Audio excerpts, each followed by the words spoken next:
चन्द्रोद्भासितशेखरे स्मरहरे गंगाधरे शंकरे सर्पैर्भूषितकण्ठकर्णविवरे नेत्रोत्थवैश्वानरे दन्ति त्वक्कृतसुन्दराम्बरधरे त्रैलोक्यसारे हरे मोक्षार्थं कुरु चित्तवृत्तिमखिलाम् अन्यैस्तु किं कर्मभिः।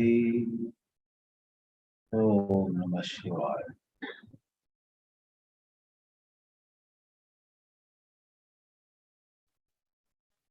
This webinar is on Shakti and Shānti. And in this session, we will look at Shakti alone. Therefore, we may call it part 1 of the webinar on Shakti and Shānti. The background for this is nothing new. Mankind has, from time immemorial, been committing a blunder. What is that blunder? Mankind has been imagining that external things give to us all kinds of happiness, power, security, etc. Therefore, vast majority, overwhelming majority of human beings, till their last breath, keep pursuing wealth, objects of sense pleasure, power, name, fame, status, etc. Even though all through life they see that they have not been happy, then why don't they learn the lesson? They do not. That is where the words like Maya, Moha have been used. Everyone is caught in some delusion, some kind of illusion. Well, that is no reason for us to withdraw from any spiritual learning or teaching. We must learn, we must teach, we must share spiritual wisdom. So even if it's a very small number of people who actually listen to the voice of the Shastras, to the voice of the Rishis, our job is done. We are more than rewarded. Like once Swami Vivekananda gave an analogy. The world is like a giant wheel where children go sit in those boxes of the giant wheel and they enjoy the ride. And that giant wheel was, is, and will be. That's always part of life. But please, you must note, the people who happily sat in those boxes, in those cradle-like structures, in the giant wheel, and people who did so some 20 years ago do not go anywhere near the giant wheel at this time. So,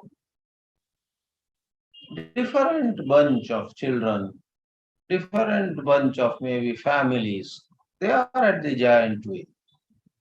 Vivekananda conveyed the point so well that the show of this world goes on with its laughter and with its endless agony. However, just as some people walk away from the giant wheel, some people walk away from the mela, from all the fun and other things of the Disney World and Disneyland and all those. They walk away. Here too, in this world, a small number of people walk away. They get vairagya. They realize that it is utterly foolish to expect strength and security from external factors. Therefore, Shakti, let's focus on just Shakti in this particular webinar. Shakti is to be discovered from within, which doesn't mean you neglect external things. You do not become dependent on them. You do not get enslaved by them.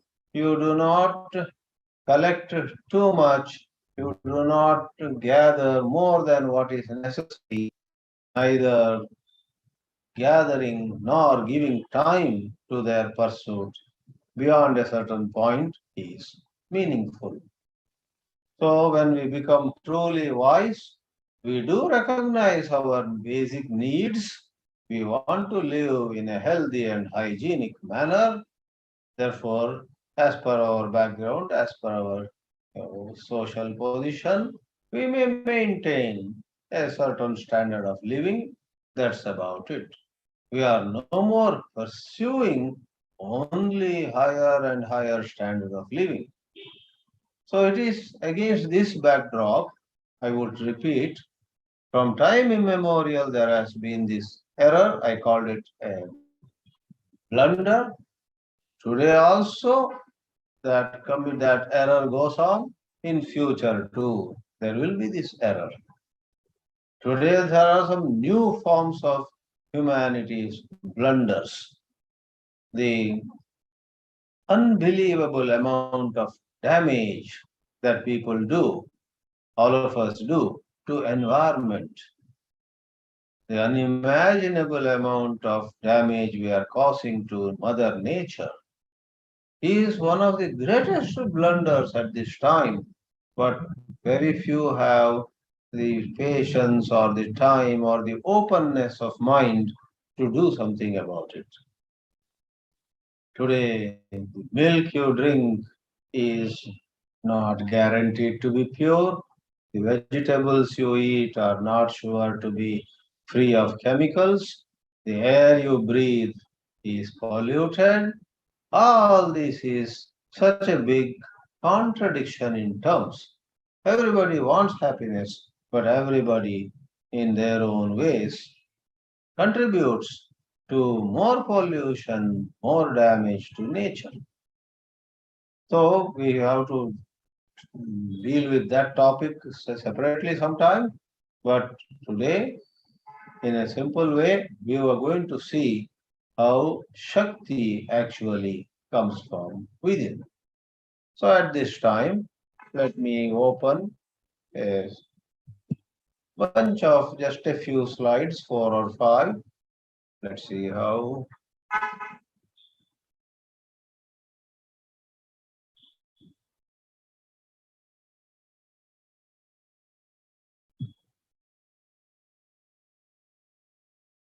Yes.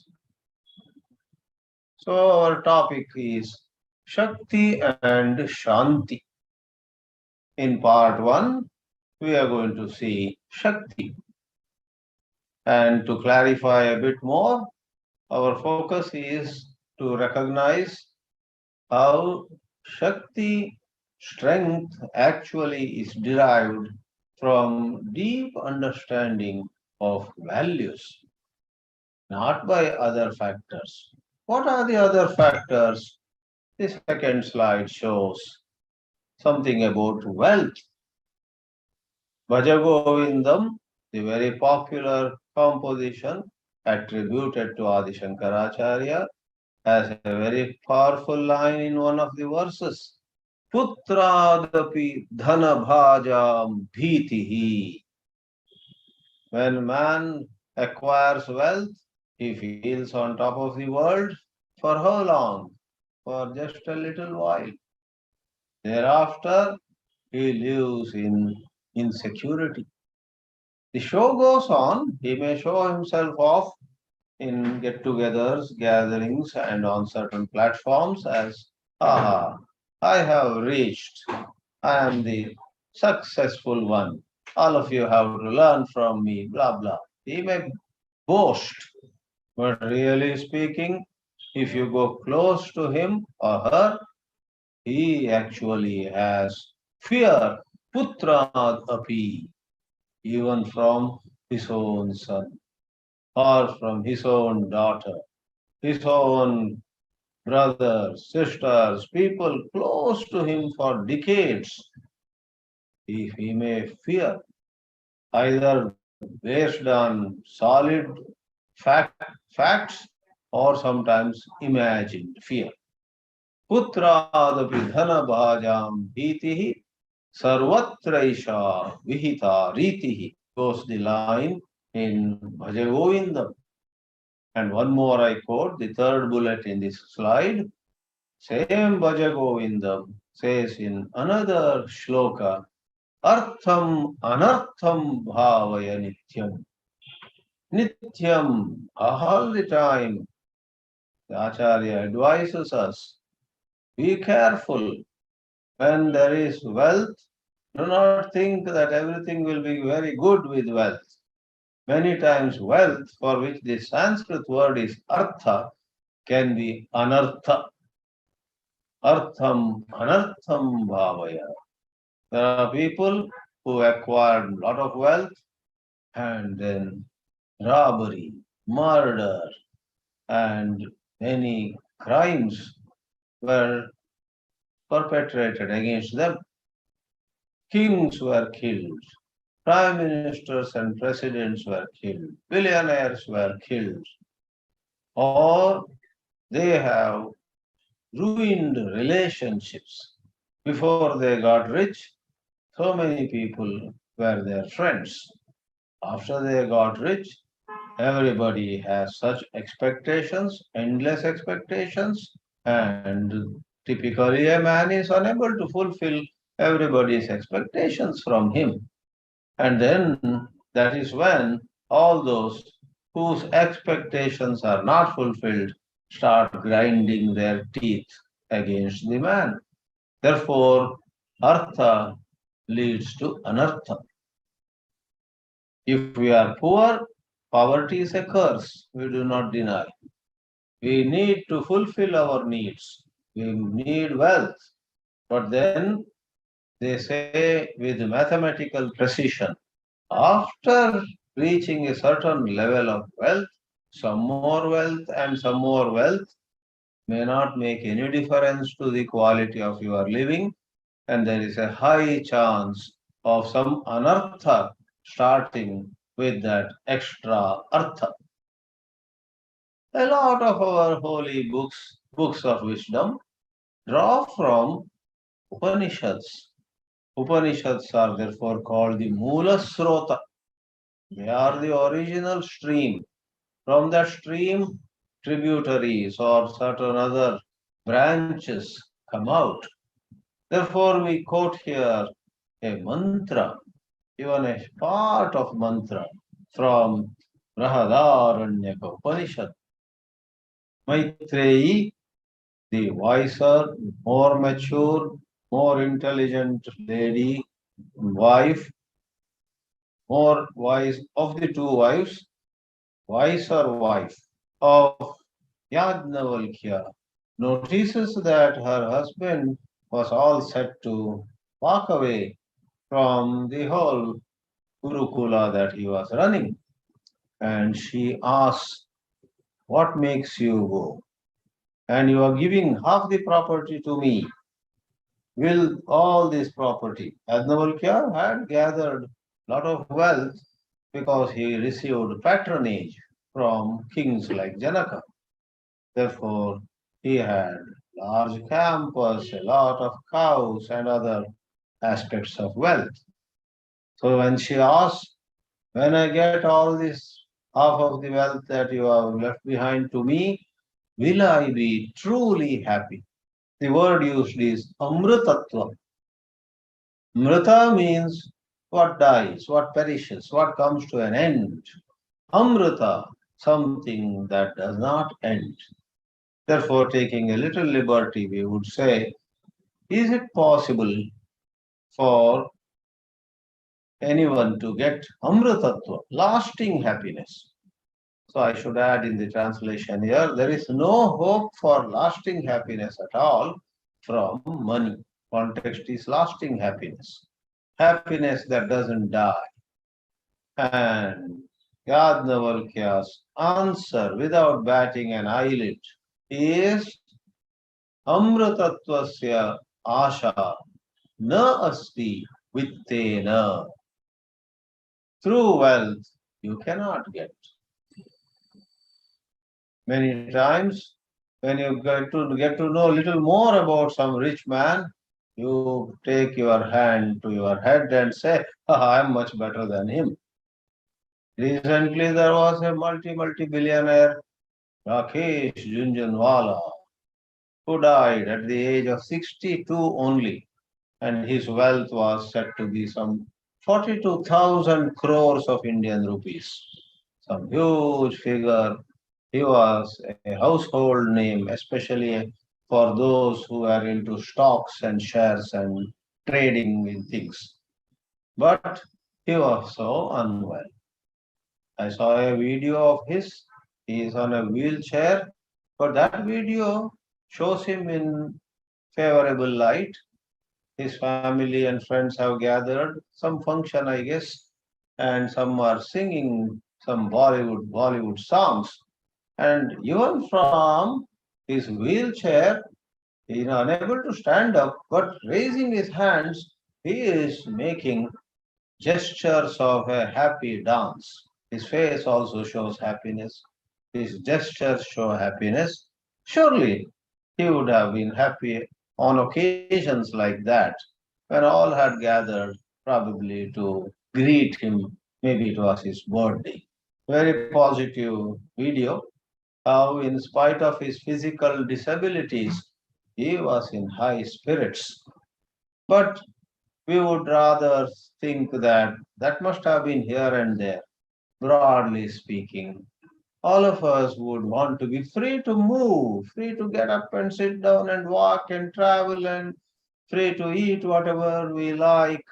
When we are unwell, bound to a wheelchair, and also having numerous dietary restrictions, it's a miserable life. Other day, a young girl had come here and we served some tea to her. And we asked her, how much sugar? She said, 2 spoonfuls. And I casually asked, I hope you don't have diabetes. But openly she said, I appreciate her frankness and openness. I do have diabetes, she said. You have diabetes and you want 2 spoonfuls of sugar in your tea? Again, looking at me eye to eye, she said, it is bad, I know, but I cannot take tea without enough sugar. Oh, I can't enjoy. So I want 2 spoonfuls of sugar. So you see, people want freedom. Suppose one has all the wealth, but one cannot take sugar, one cannot take salt, one cannot. There's a long list of, you can't do that, you can't do this. It's miserable life. So wealth cannot give to us lasting happiness, true sense of fulfillment. Ah, I am so blessed. That sense of I am blessed will not be coming from wealth. Having said that, as it is written at the bottom of this slide, apply this, apply what was said about wealth to status, to power, to youthfulness, to good looks, and even to various talents. Singing, speaking, writing, and painting, number of things with which we impress people, and people foolishly envy us. Looking at how we perform on the stage, They are envious. Oh, I wish I could be like her. I wish I could speak like she is speaking. I wish I could sing like she is singing, etc. Audience envy the person on the stage. But the person on the stage, in her heart of hearts, knows the only time she is happy is when she is on the stage.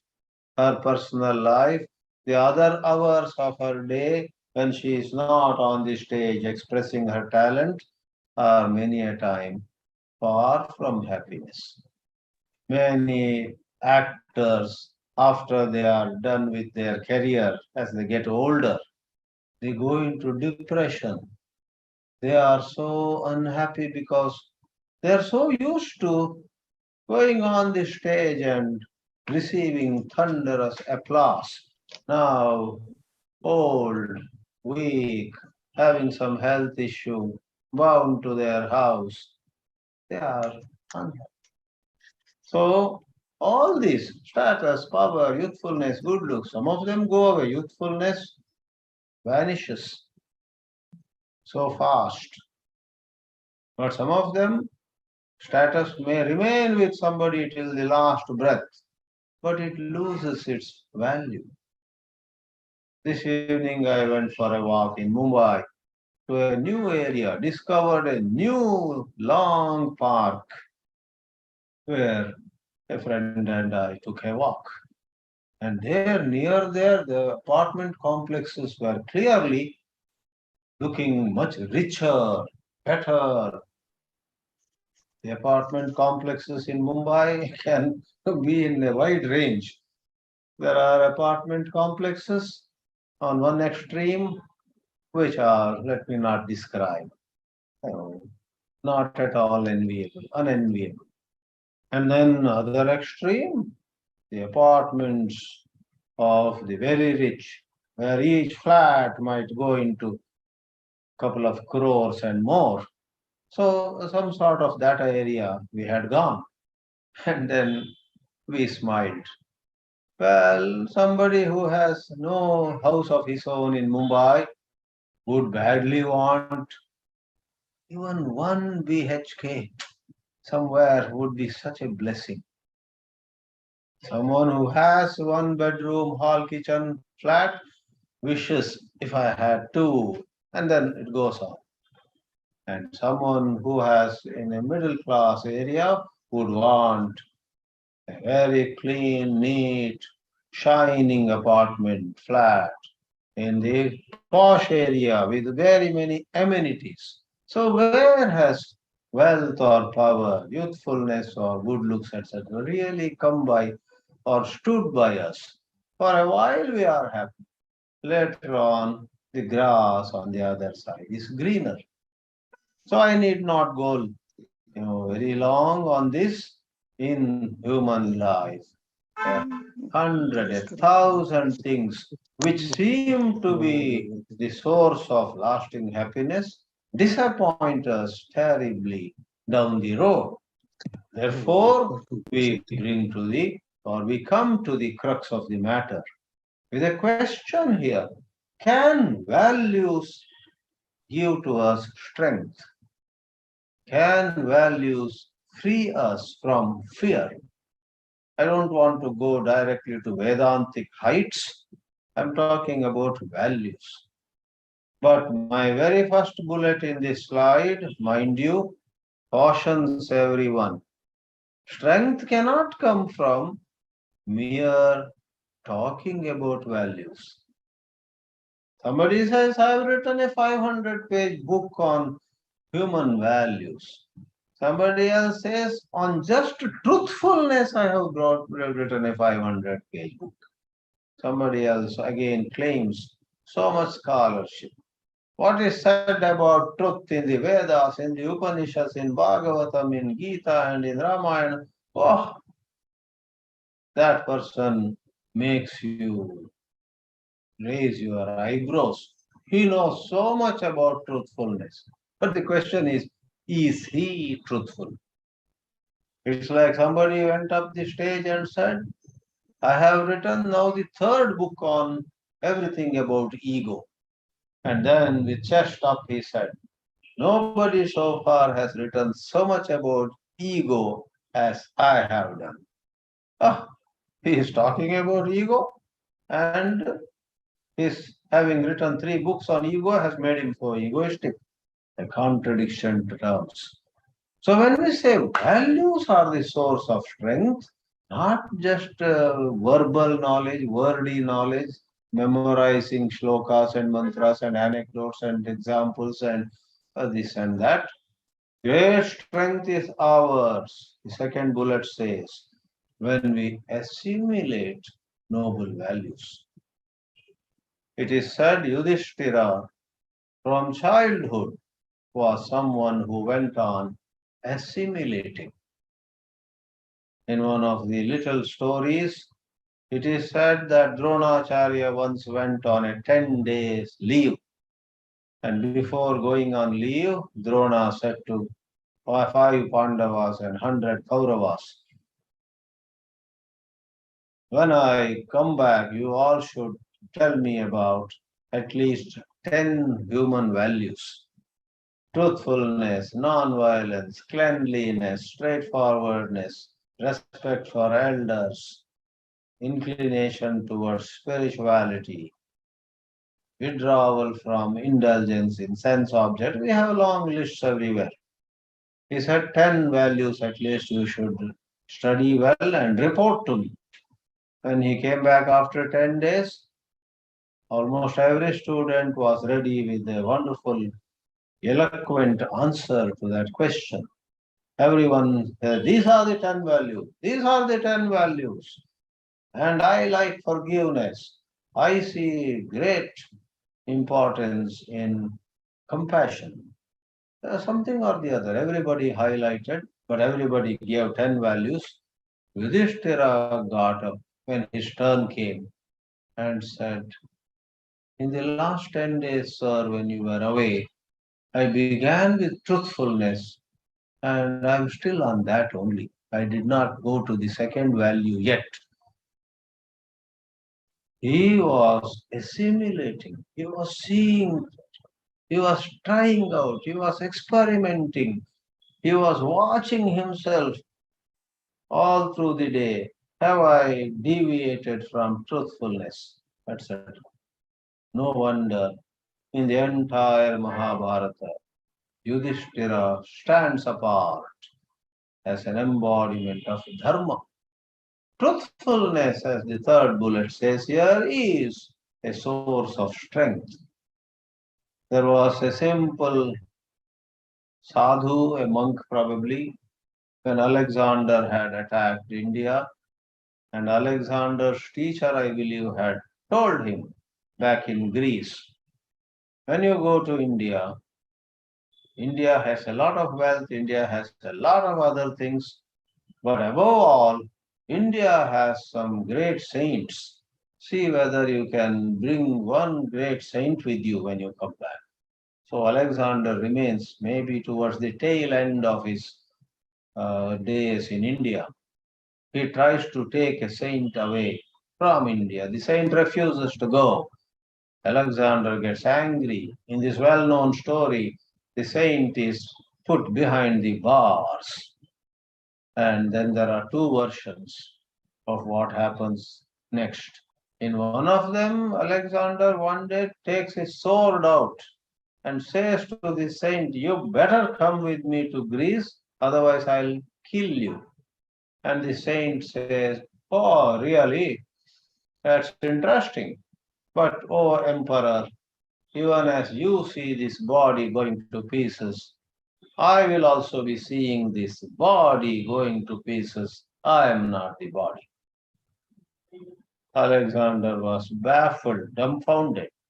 In the second version, which I heard from Swami Chinmayanandaji directly in his lectures, the Emperor Alexander goes to the jail, the cell where the saint is made to be inside. And Alexander is a little generous that way. All right, you are not coming with me. So be it. But do you want something from me? Can I give you something before I proceed? The saint says, thank you, I don't need anything. Alexander gets embarrassed. Oh no, ask for something, something at least.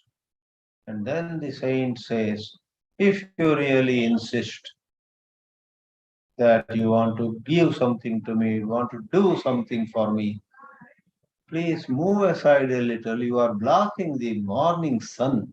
Please allow the sun to fall on my body. Maybe it was a little cold morning. That's all he asks Alexander for. Look at the strength. Look at the Atma-shakti. Thanks to not just being a scholar, maybe he was a scholar too. We do not want to criticize scholarship. Criticize, criticizing scholarship we should not. Scholarship has its own role. Vidwan sarvatra pujyate. Someone who is scholarly, we would only say, should not stop at that scholarship. Let him or let her continue to gather scholarship, but without any further delay, he or she has to live as per his or her teachings.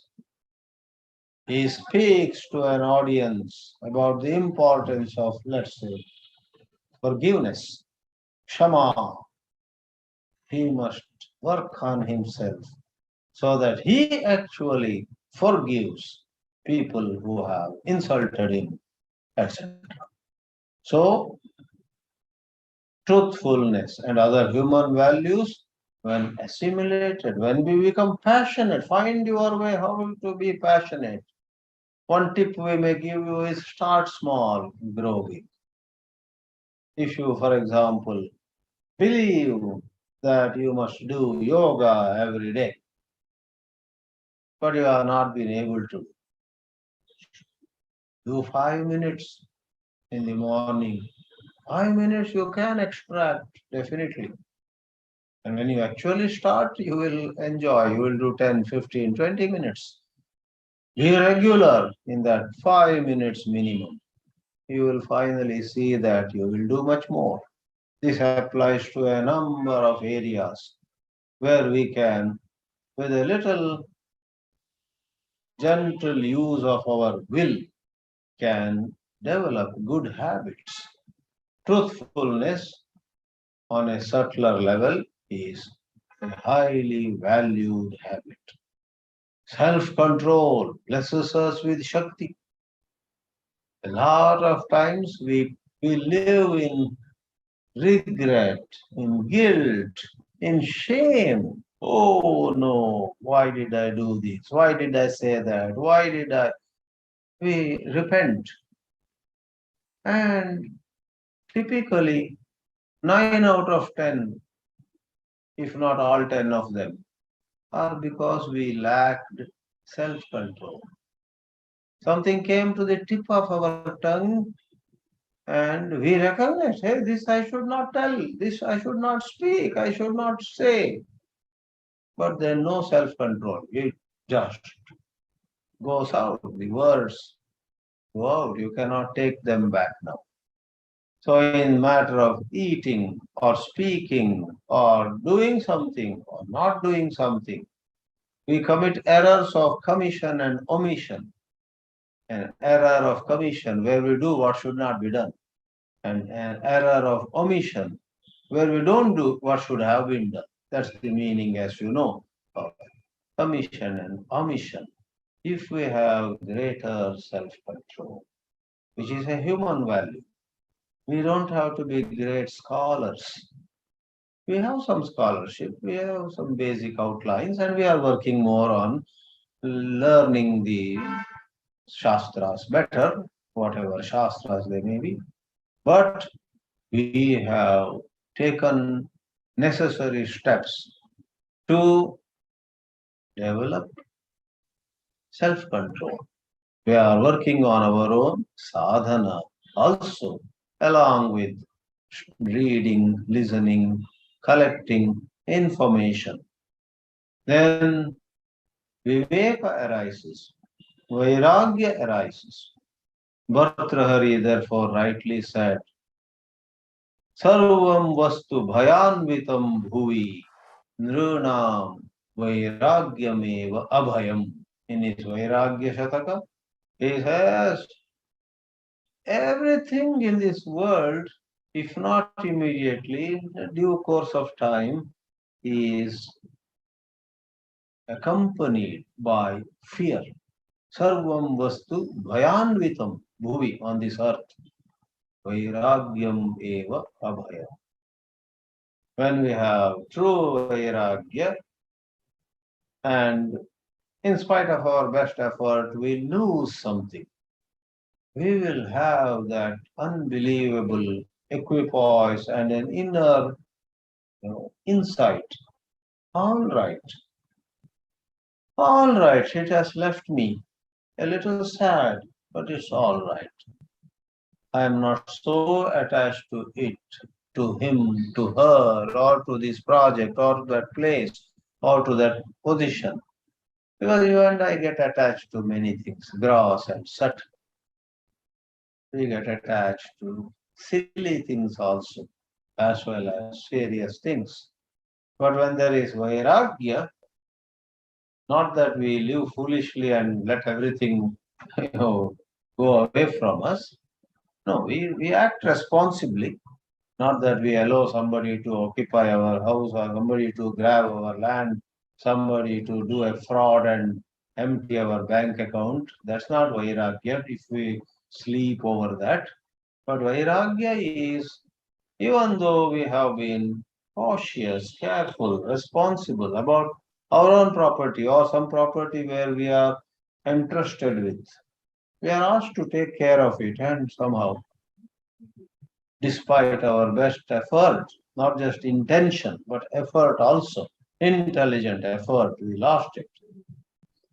Being able to maintain inner poise, call it truthfulness, call it self control, call it compassion, call it forgiveness, call it cleanliness, all of them actually together are best described by certain wonderful people. All of them actually are components of orderly living. When we tell a lie, when we are not clean, when we are something but show something else as our way, when there is deception, when there is dishonesty, these are all examples of disorder. Many people, though very educated, live a disorderly life. Orderly living awakens in us natural strength. Therefore, Kenopanishad says, ātmanā vindate veeryam. All virya, all strength comes from within ourselves. If we live as per noble values, to our own surprise, inner strength rises in us. Not to mention capacities found in rishis. What they say comes true. If they curse somebody, that person really suffers from their curse. All right. And now, last but one slide. There is a Vedic statement. Dharmena papam apanudati. Human values, which we would call orderly living. When we put together, it is orderly living. That is dharma. This dharma, this orderly living, apanudati, takes away, removes all sin from us. What sin are you talking about? Past sin or present sin or future sin? Because we have done wrong things. Nowadays also wrong things are happening at my hands, and maybe till my last breath. Oh my God, how long will I be doing these wrong things? We sometimes wonder. You would say right living removes the effects of past sins. And right living does not let sinful tendencies, which remain in us to hurt others, or for that matter, to hurt ourselves. So, old tendencies, old sins, to an extent, if not 100%, old sins to a good extent are just put behind. We have walked away from them. And presently, tendencies arise, but our growth in dharma, dharmika, jivana makes us not fall for those tendencies, even as they raise their ugly head here and there. Dharma awakens hidden values in us. And as an example, there are very many definitions and very many ways of expressing dharma as found in the Shastras, but in Manusmriti and some of the other Smritis also.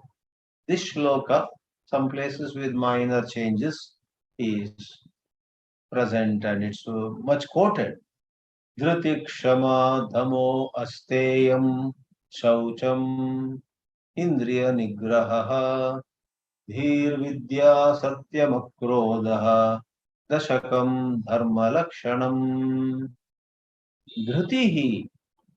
Many of us so easily give in. We let go. We don't resist some evil tendency or evil proposal.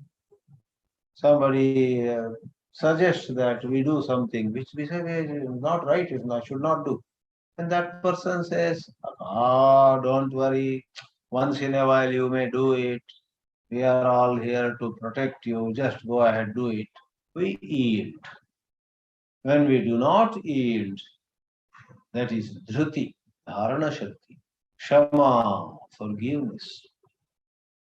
There is nobody under the sun to whom somebody or the other has not done something very unfair. All of us have been the target.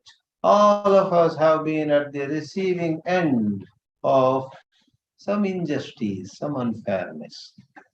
And obviously, at the end of it all, our heart tries to find some justice. We become revengeful. We begin to wish ill to that person. In a way, understandable. But in another way, if you continue to keep all those negative feelings about somebody who might have done a lot of injustice to you, that negative feelings you harbor in your heart will spoil your health, will rob you of peace, will mess up a lot of things in your life. Shama, therefore, is forgive, not in some irresponsible manner, but in your heart you have nothing against that person. But if your conscience says that that person has to be booked for what he has done, go about it. That's different. But your heart is free from any dvesha, damaha, which is mano nigraha here, because indriya nigraha comes in the second quarter, second pada. So the word damaha is what is elsewhere called shama, mind control, emotions. Asteyam, not stealing. Shaucham, cleanliness. Indriya nigraha, what is called dama elsewhere. Dhihi, intelligence. Some people find this word intelligence a bit odd. How can intelligence be a human value? Because they think in terms of practicing, doing something repeatedly as falling into the camp of values. Intelligence is what you somehow have. No. Think about intelligence a bit more carefully. If you again and again, in situation after situation, if you do not jump to conclusion, you say, wait, let me think about it. Let me see it from different angles of view. Let me be open to some suggestions from others too. Let me check with this lady, that man, some opinion of theirs on this matter. Then, first of all, Your being open to other possibilities itself is intelligence. Secondly, when you are into that kind of consulting, not out of fear or not out of lack of you are having lack of head, but out of wanting to know more clearly and be thorough, like the word goes, due diligence. You want to do due diligence in a certain matter, then your intelligence further grows. Intelligence, yes, at a given point of time, you have a certain logical intelligence, certain emotional intelligence, certain spiritual intelligence, whatever other form. You have a certain level out of 100, you are 68, 74, but you can further increase it. And what is more, you can use the intelligence you have. Many times you and I don't use the intelligence that we have. We are in a hurry. We are somehow so impatient and we don't use. So dhi can mean intelligence that is in operation and growing more and more. Vidya, learning. Satyam, truthfulness. Akrodaha, absence of anger. These 10 are dharma lakshanam dashakam or dashakam dharma lakshanam. And what is meant is these 10 are dharma lakshanami. In the last slide, I wish to just say a couple of sentences. Inspired by this word Shakti, we have actually planned a wing of activities and programs, a wing of Shakti ashram that we are trying to build. It is to empower a human being with wisdom of right living. Let's not hurriedly or hastily talk about moksha, ātmanā, brahma vidya. Lot of Vedanta students who, on one hand, respect all that, are in their heart of hearts feeling a lack, a certain inadequacy. Yeah, all this Atma Brahma is fine. We enjoy the Vedanta lectures. But what do I do so that I am more efficient, more effective? How so that I can relate better, starting with family, so that I can handle situations better. All that comes under Shakti. She or he, that is someone who participates in the programs in the wing called Shakti, he or she should respond well, respond wisely, coming out with the right action, not just talking. This wing with its programs helps a participant imbibe values deeply. It gives to a participant better emotional health through spiritual wisdom. And it is meant not for mumukshus, not for people who have already lived out their professional life. They are welcome, but primarily Shakti is meant for working people, executives, educators, learners. In a certain Krishnamurti school, J. Krishnamurti school, they don't call teachers teachers, they don't call students students. Teachers are called educator learner. They are first educators, but they also keep learning. Teachers, of course, learn. And students over there at Patashala near Tirukalikundram in Tamil Nadu, that's J. Krishnamurti School. Students are called learner educator. They are primarily learners, children. They have come to learn, but they too keep teaching everybody, or if not everybody, they too teach a few people inadvertently or deliberately, right? So everybody is a teacher, everybody is a learner. So I put here educators and learners. In the language of Patashala, they are educator learners, ELs, and learner educators, LEs. Everyone is a combination. Anyway, other professionals. People who are in the field of work, who have responsibilities, who feel guilty when something doesn't go well, something they were doing, they could not perform well, they feel, oh my, they need Shakti. If you at that time tell, don't feel bad, you are Brahman, nothing, don't worry about it. You are Satchidananda. They respect that, Shruti Vakya.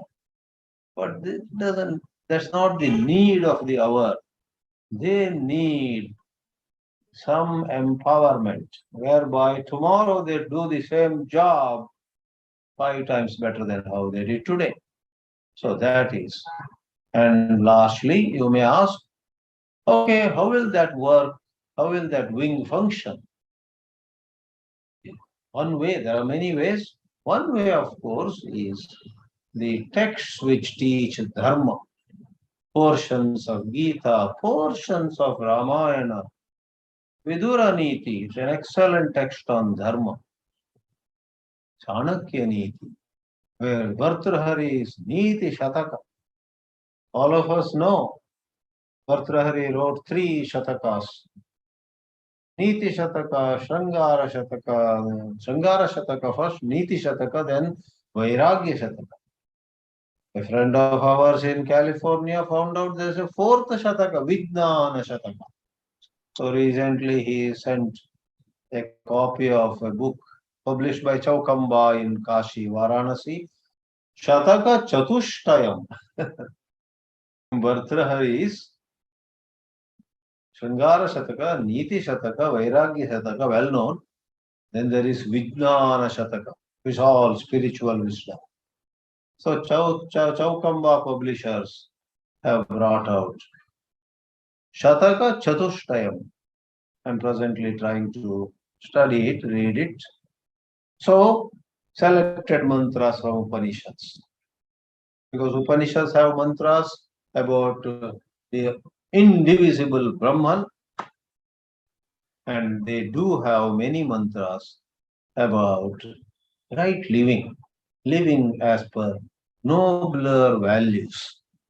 So, using these texts, and not just through classes, lectures, that will become a very academic matter, but through group discussions, through activities, through counseling, through exchange of views between teachers and students, between students and students, and maybe some little bit of tours once in a while. Education is, after all, a multifaceted affair. It's not just classroom, blackboard, and somebody going on and on, so on. So, Dana Shakti envisages such programs. Let me pause here and open the floor for questions, comments, constructive criticism, and so on. Om Namah Shivaya.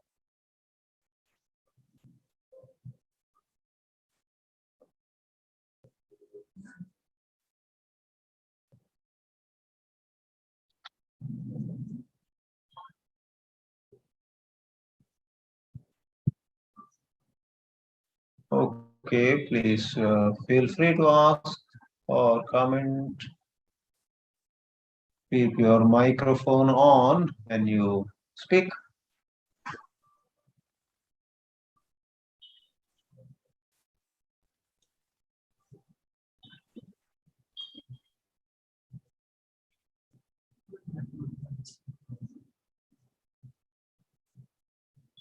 One thing is clear, I get more people participating in such webinars than in Upanishad classes.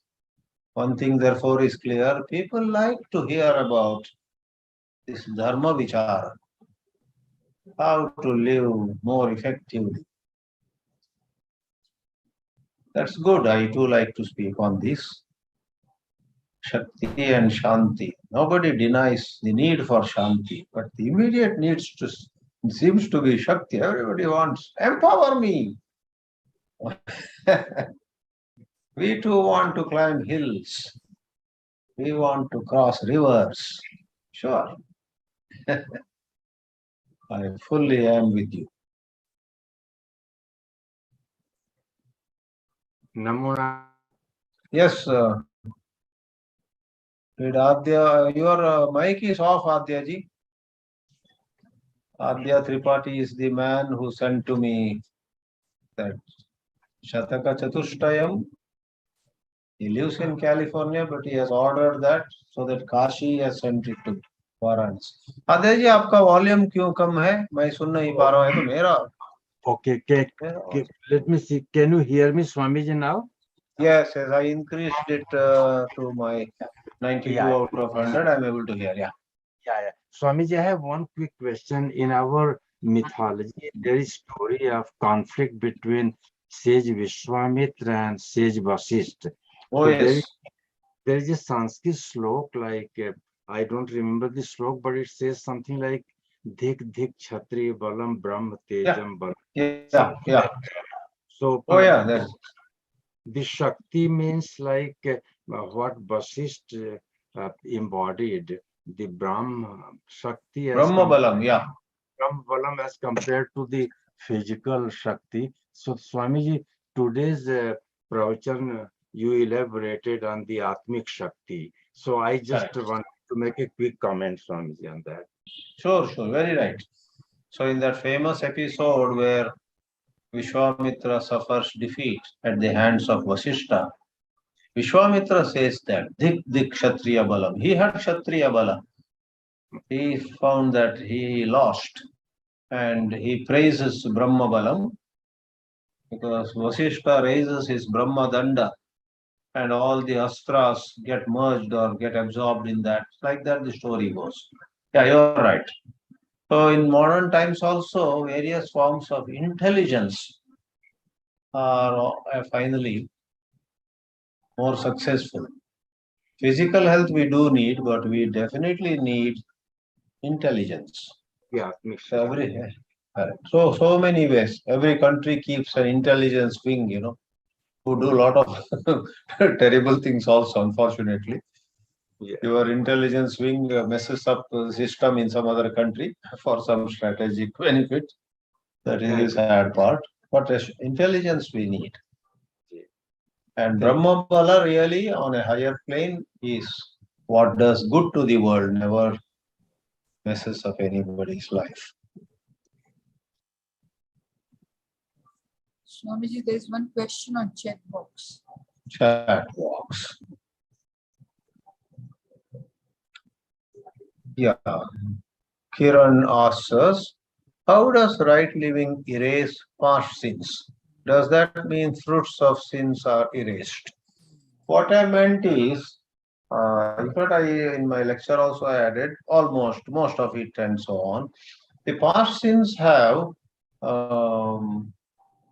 number one, the prarabdha karma, and there it erases to an extent. That is, even if we suffer the prarabdha, our ability to go through it increases because of dharma.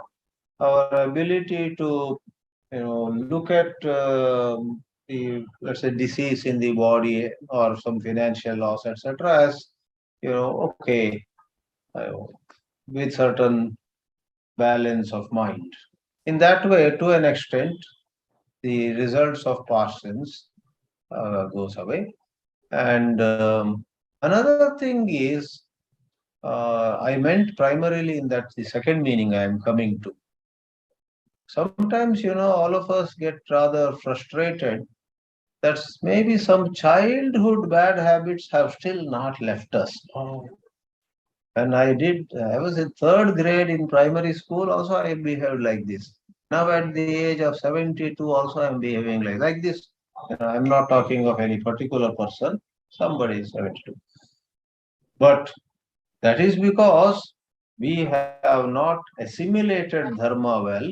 If we assimilate, if we live a little bit inspired dharmic life, it is one thing to do, for example, some Sandhya Vandana for the, because you have faith in it. Another is to do it with some joy, some happiness, with certain faith.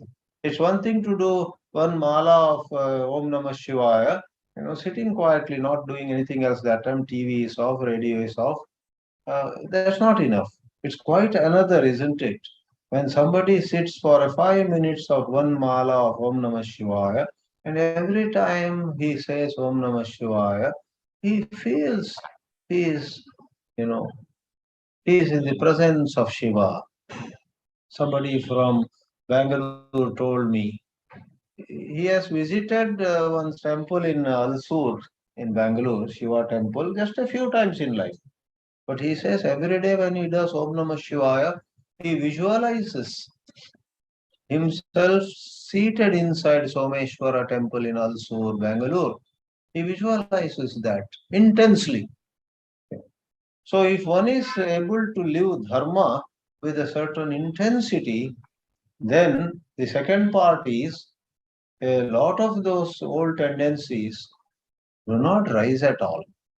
So the past sin, meaning those sinful tendencies only, they don't rise at all. Whereas what I mentioned as second point in this slide was when they rise, you may not yield. So there again, there are different levels. They do not rise. You don't even.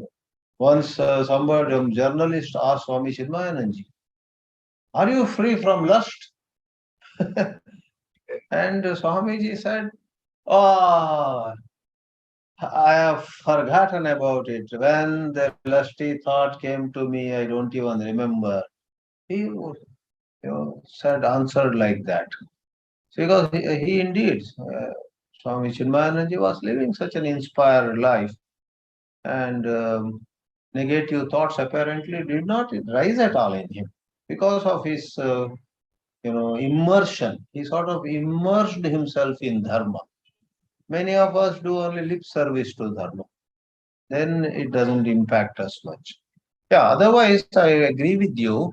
The prarabdha is like an arrow that's released from the bow. It won't come back. It will hit the target. Okay, Janaki Ram says, please read verse 31 of chapter 3 where Krishna confirms this truth. Oh,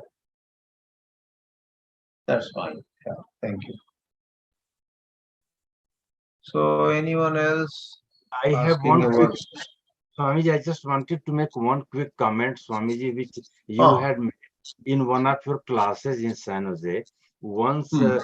someone asked Krishnamurti ji, Jain Krishnamurti, what do you think of Rajneesh? Then he Yeah. said, I don't think of Rajneesh. You have Right. been quite Right, humorous, quite I describing don't that. think of, right. True. That also bears well with this on this present topic. I thought you are going to refer to another thing I must have said about J. Krishnamurti. Once Krishnamurti spoke about a state of pure love, compassion, etc. And somebody in the audience asked a very daunting question. All this is good to hear, sir, but if somebody comes with a dagger in his hand and raises it, apparently all set to stab you, how will you face it? This was the question asked to Krishnamurti.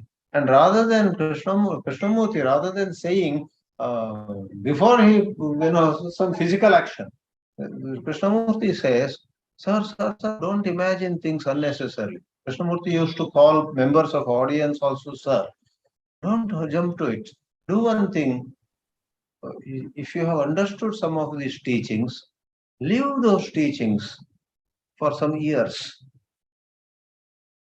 And then, let's say 10 years, you day after day, you live in the spirit of these teachings.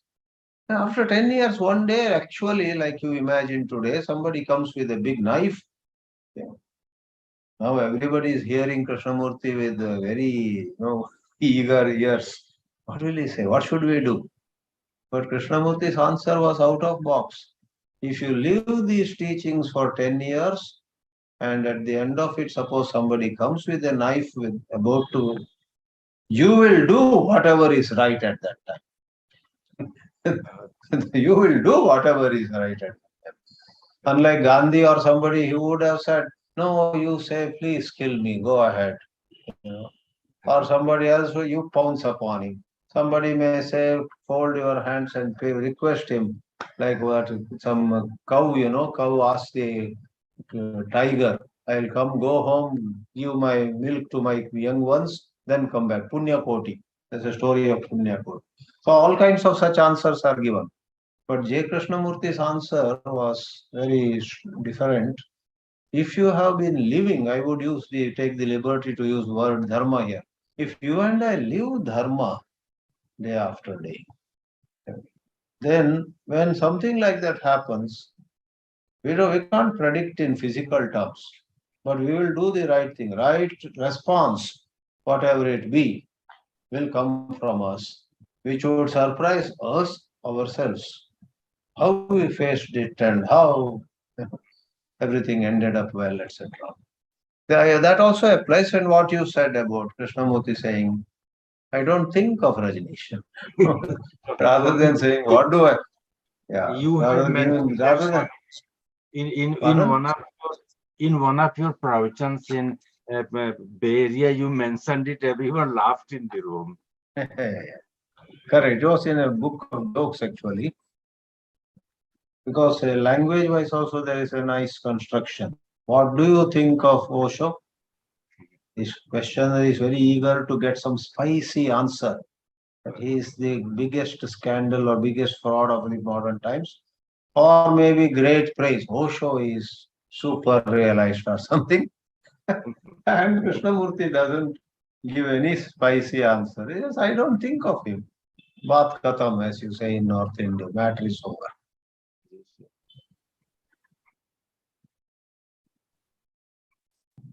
So I'll take two more questions and then we'll conclude. Swamiji, Shakti ji has asked question. Oh, in text box? Okay. Shakti Kumar, Artham Anartham Bhavaya Nityam. What are the implications of Bhavaya here? It seems to be something more than to keep thinking of it. Yeah, it's not just thinking of it, it is understanding, it is seeing the truth of how wealth indeed can lead to evil. Think of various examples. In Bombay, even though I remember the name, let me not mention the name. There is a big industrial house in Mumbai, and I don't know what went wrong with that family. The very old father of in that family, who had run that business for many years, is now living in a small apartment with a hand-to-mouth existence. The son is running the business with huge amounts of profits, well-known company. So see what happened to that father. And that father has written a book also in his predicament, how he was shown the door, how the son got his signature on documents and then one day said to the father, nothing belongs to you now, leave this house. Father and mother both are living in abject poverty, at least by their standards. They may have a small apartment or something. So it's not just thinking of it in a mechanical way. It is to see the truth of the limitations of wealth. That's where we fail. We go to extremes. One day we want, I wish I had millions of dollars. Another day we go into some idealistic mood. I don't want anything. I am ready to go to Himalayas and so on. We fancy extremes. So I think for me, artham anartham bhavaya is to visualize and assess the place of wealth more and more precisely, not to be carried away by some fancies which we might have had before.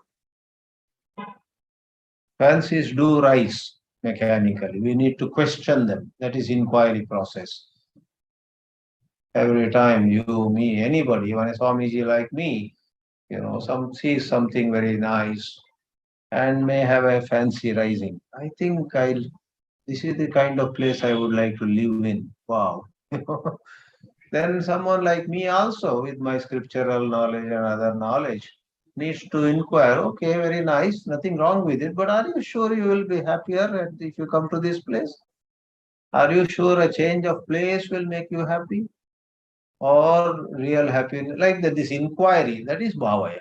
Bhavaya means conduct intense inquiry into some position that conditioned mind may hold. I guess that's what it means.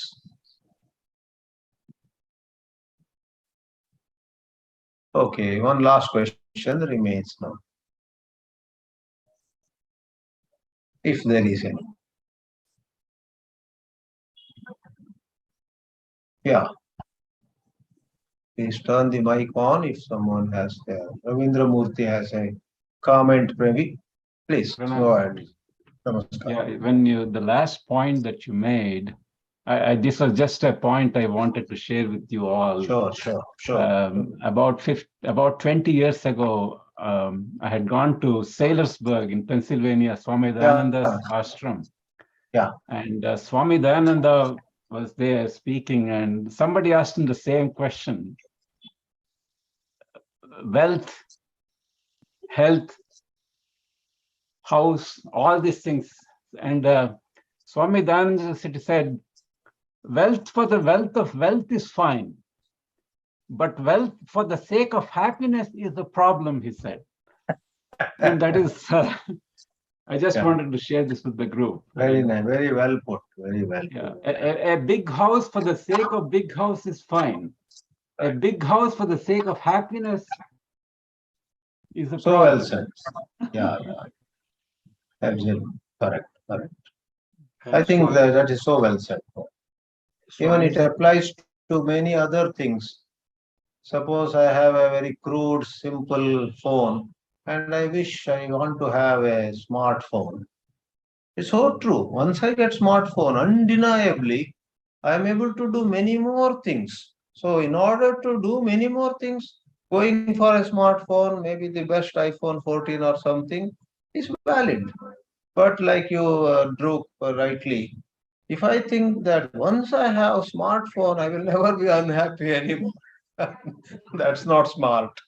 We will be very soon as unhappy as before, but maybe on a different plane, in a different way. But way and plane do not matter. Are you happy or unhappy is the question. And with iPhone, one could be as unhappy as ever before. That's true. I think that applies to very well. Yeah, Dayananda was known for such witty statements. Therefore, he was regarded. So you heard him face to face. Must have heard many times. And Swamiji, there is a famous thing in Arthasastra, there is Kautilya Arthasastra, like the name of Charak is Charak in the Niti Sastra, but when he writes about Arthasastra, he changed the same person, the name is Kautilya. So it is described in the beginning that when you deal with the earth, then unearth comes, so it has to, then Kautilya Kutilita has to be. I describe it, Swamiji, but in the Kautilya Arthasastra, in the introduction, right in there it is described. Oh, good. Very nice to know. Yeah. I also heard Chanakya and Kautilya are one and the same person. That's what some other authors have said. Okay. All right. Let's meet again another Sunday. If not next Sunday, maybe next to next. Hari Om.